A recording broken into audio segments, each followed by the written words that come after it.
Hey, I'm Chris Whitehurst from Berkshire Hathaway-RW Town Home Services, and this is Terms, Tips, and Tricks for Real Estate.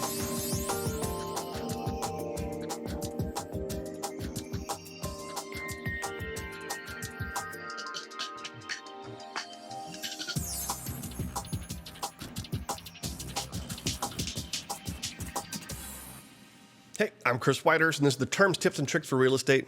I truly believe knowledge is power, so go ahead and subscribe, ring that notifications bell, and arm yourself with the best knowledge possible in your next real estate transaction. This is episode 163. Today, we're going to be talking about closing costs and the additional cost associated with a real estate closing. Closing costs are often misunderstood as part of your down payment. They're actually additional fees associated with purchasing a home.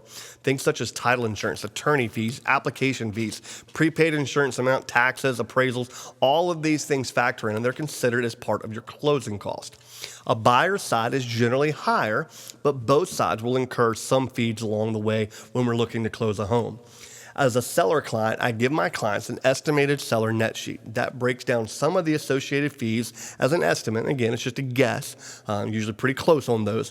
For my buyer clients, I almost always insist that they ask their lender for more details on this because it can vary widely based on the loan package that you're using. If you like these videos, you can check out my past episodes over on the YouTube page. I've got 160 of these, as well as a lot of information about the local market and the local region in general. If you want more information, please contact me directly, 252-312-2263. Until next time, I'm Chris Whitehurst. Welcome home.